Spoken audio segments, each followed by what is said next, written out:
Terima kasih Tuhan atas segala kasih-Mu. Engkau baik, Engkau luar biasa, dan kasih-Mu tidak pernah berubah sampai hari ini. Dan saatnya kami mendengarkan firman-Mu, urapi kami semua, lebih hamba-Mu yang menyampaikannya. Di dalam nama Yesus Kristus, kami sudah berdoa. Amin. Hari ini saya berikan tema yaitu tentang kerinduan yang mendalam. Kerinduan yang mendalam. Kita lihat firman Tuhan, dasar ayat kita, Filipi pasal 3, ayat yang 10.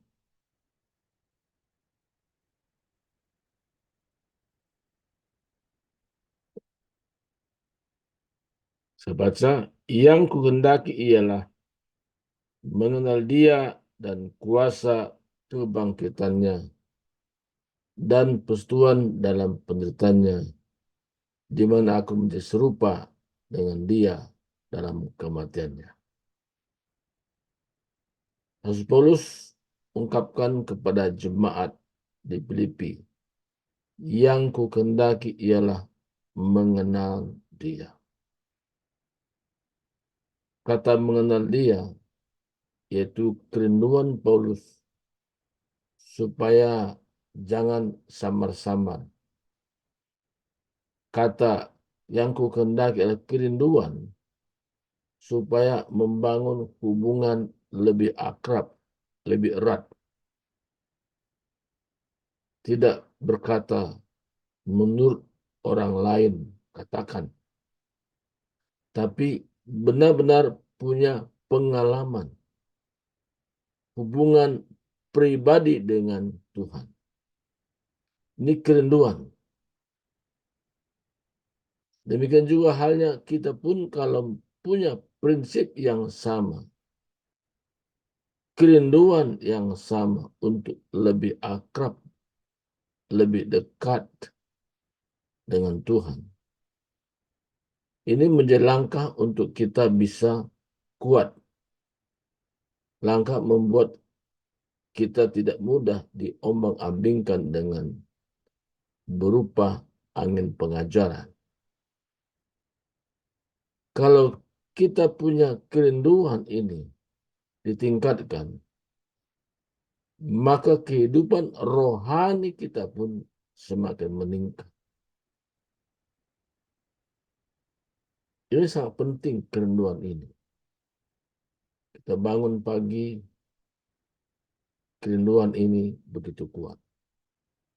Membuat kita mampu mengalahkan segala perasaan-perasaan mau pingin tidur, kita bisa kalahkan. Karena kerinduan inilah membuat orang sehat secara rohani. Sama halnya seperti orang yang sakit tapi kerinduannya makan pun tidak ada lagi. Tidak ada selera makan sama sekali. Maka seringkali dipaksa oleh orang-orang di sekitarnya. Katakan, makan dong. Jangan dibiarkan seperti itu. Makan. Arti sini, kalau kerinduan kita kuat, membuat kita tampil beda di tengah-tengah masyarakat. Saya teringat sesudah saya sakit, ya, rasa makan kerinduan itu kurang. Ya. Tapi saya paksakan diri saya untuk makan. Walaupun perasaan tidak enak di lidah. Tapi saya makan. Makan terus. Waktu makan, makan. Minimal 3 kali sehari makan. Bahkan porsinya ditambah lagi. Tidak lama kemudian, penyakit pun menghilang. Kenapa menghilang? Karena kerinduan yang begitu kuat ketika orang masih makan dan makan dan makan. dia menjadi orang yang mampu mengalahkan kuasa sakit penyakit. Demikian juga halnya kalau kerinduan kita kepada firman Tuhan. Karena kita tahu Yesus adalah firman Tuhan. Dia pernah datang ke dunia, menjelma menjadi manusia, dan sekarang dia sudah bangkit dari antara orang mati. Dan kerinduan kita untuk melekat dengan Tuhan itu melalui rohnya membuat kita tampil beda.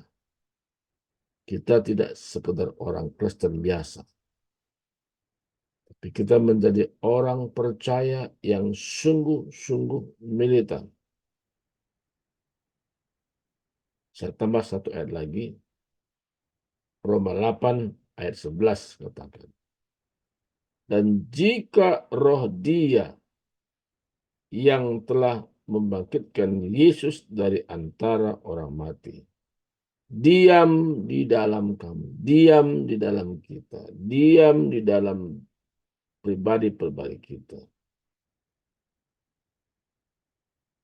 maka ia yang telah membangkitkan Yesus Kristus, Yesus dari antara mati, akan menghidupkan juga tubuhmu yang fana itu oleh rohnya yang diam dalam kamu. Jadi orang yang punya kerinduan yang kuat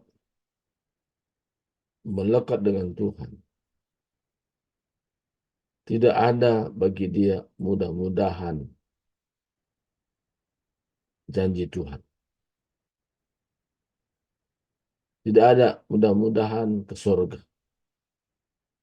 Justru ke surga itu jaminan yang pasti,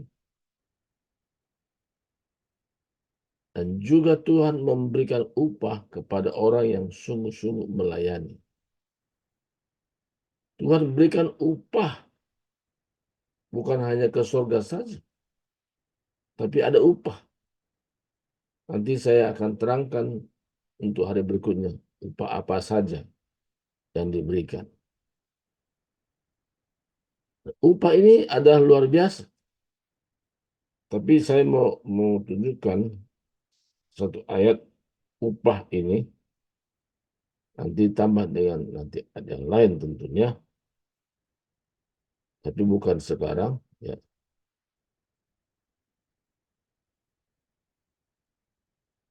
2 Timotius 4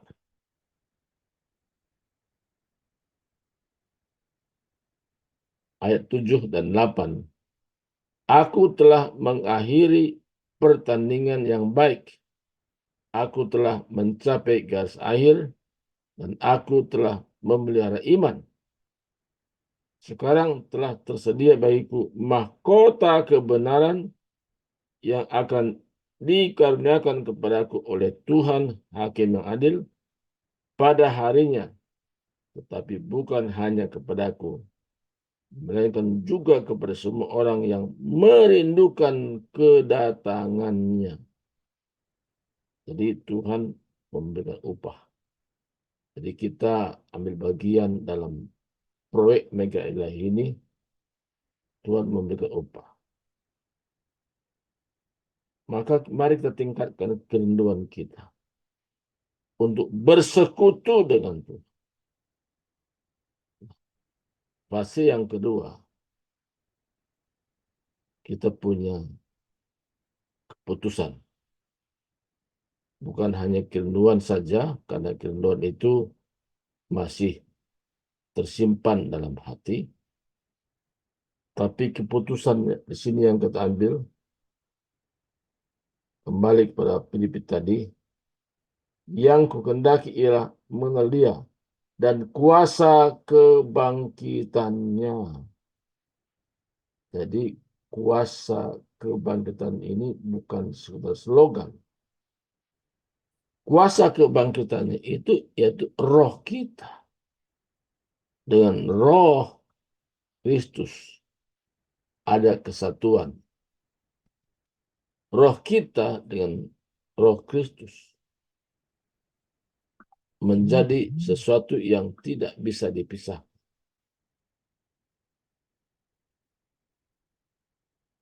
Filipi menjelaskan ini,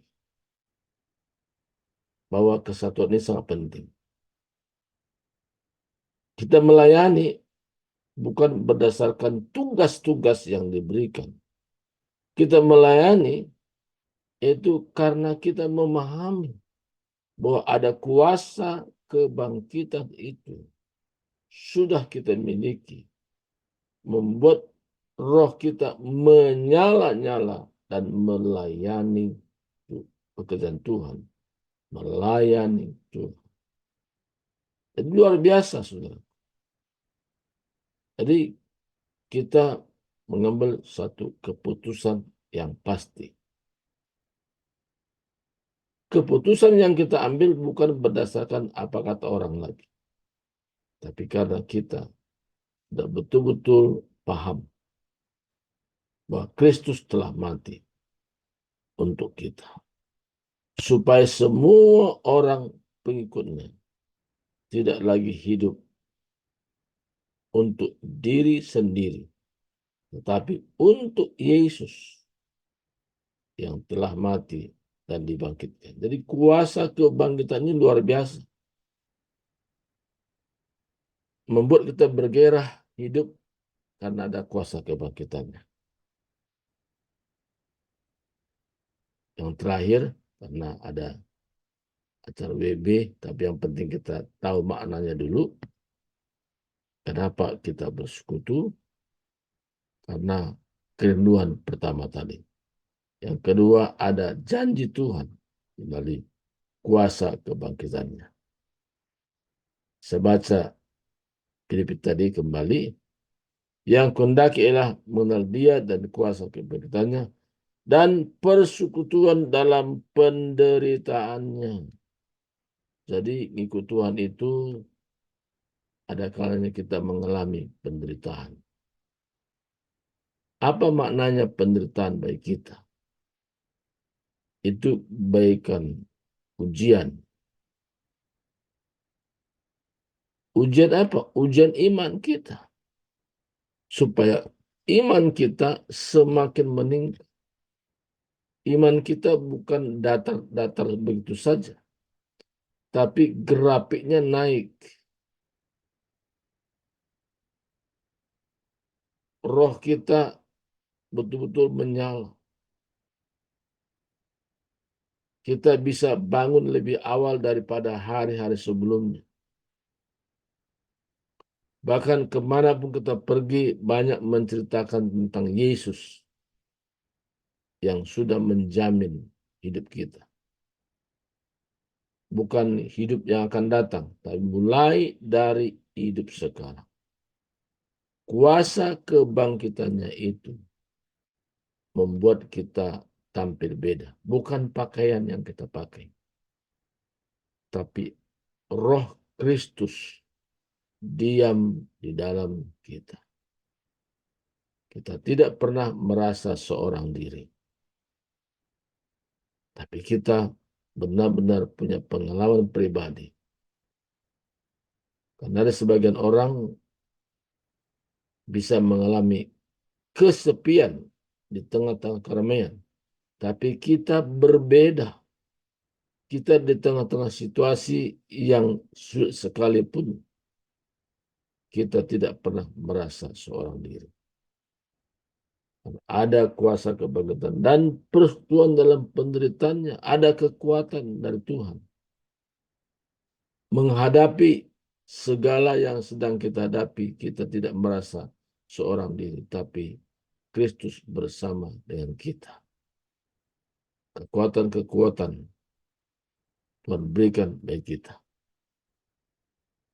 Dalam surat Filipi katakan, aku mampu